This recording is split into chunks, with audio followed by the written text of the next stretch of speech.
Halo penonton, Ali Wasier. Kali ini gue akan membahas satu film horor asal Spanyol yang diangkat dari kisah nyata. Sebelumnya, bagi kalian yang menyukai cerita horor supernatural, kalian wajib nonton film ini. Film ini berjudul Veronica. Jadi cerita film ini berlatar di kota Madrid, Spanyol pada tahun 1991. Berkisah tentang seorang gadis berusia 15 tahun yang bernama Veronica, atau akrab disapa Neng Vero oleh teman-temannya. Vero tinggal di sebuah apartemen bersama ibunya Ana dan ketiga adiknya Lucia, Irene, dan Antonito. Sang ibu Ana adalah orang tua tunggal yang bekerja sebagai salah satu karyawan di sebuah kafe. Ia bekerja untuk menghidupi biaya kehidupan sehari-hari dan biaya sekolah anak-anaknya. Cerita berawal ketika pada suatu hari, seluruh murid-murid di sekolah Veronica sedang sibuk menyaksikan fenomena gerhana matahari di negaranya. Tetapi Veronica beserta kedua sahabatnya yakni Rosa dan Diana malah justru pergi ke basement sekolah. Usut punya usut, ternyata mereka bertiga ingin melakukan permainan pemanggilan arwah melalui papan Ouija. Ya, arwah yang ingin mereka panggil yaitu arwah pacar Diana dan almarhum ayah Veronica. Singkat kata, ya layaknya seperti film-film horor lainnya ya, yang bertemakan sama. Kejadian buruk dan menyeramkan pun langsung menimpa mereka ketika mereka melakukan permainan itu. Karena tanpa sengaja mereka memanggil arwah jahat. Veronica pingsan, lalu kesurupan. Ini nih, di scene kesurupan ini tampak mimik Veronica yang sangat menyeramkan. Coba deh nanti lu tonton. Dan anehnya, kejadian buruk itu hanya menimpa Veronica aja.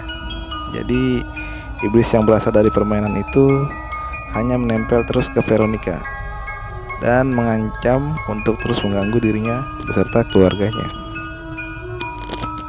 Setelah itu, Veronica terus berusaha mencari cara untuk dapat terbebas dari gangguan gaib yang disebabkan oleh permainan papan tersebut. Sangat-sangat menyeramkan. Ditambah lagi perubahan sikap teman-teman mereka, yakni Rosa dan Diana semenjak kejadian itu.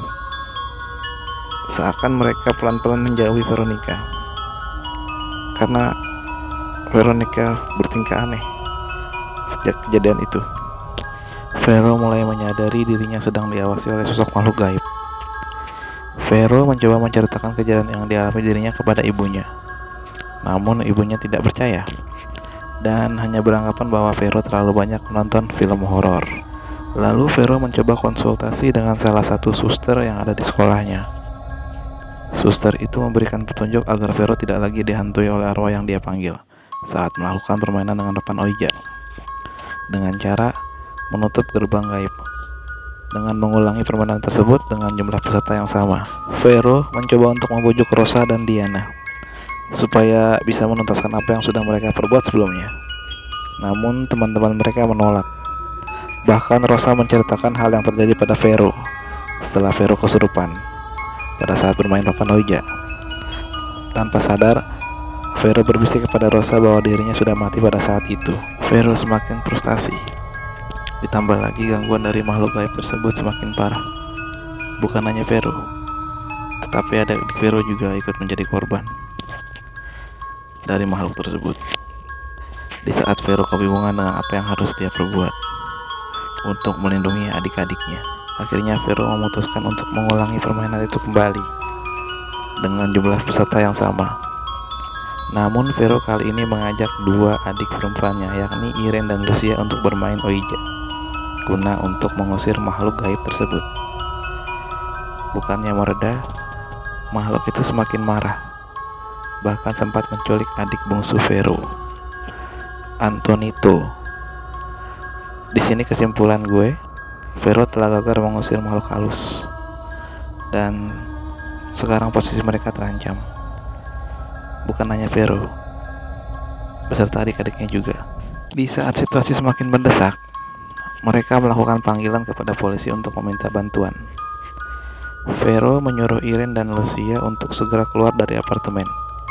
Sementara Vero ingin menyelamatkan Antonito yang diculik oleh makhluk gaib tersebut. Pada saat yang sama, Ibu Vero, Anna, masih bekerja dan mendengar suara sirine mobil polisi dari tempat dia bekerja. Mobil polisi tersebut menuju ke arah apartemen miliknya. Anna segera bergegas untuk memastikan apa yang sedang terjadi. Di lokasi kejadian, polisi segera mengamankan Irene dan Lucia yang baru saja keluar dari apartemen.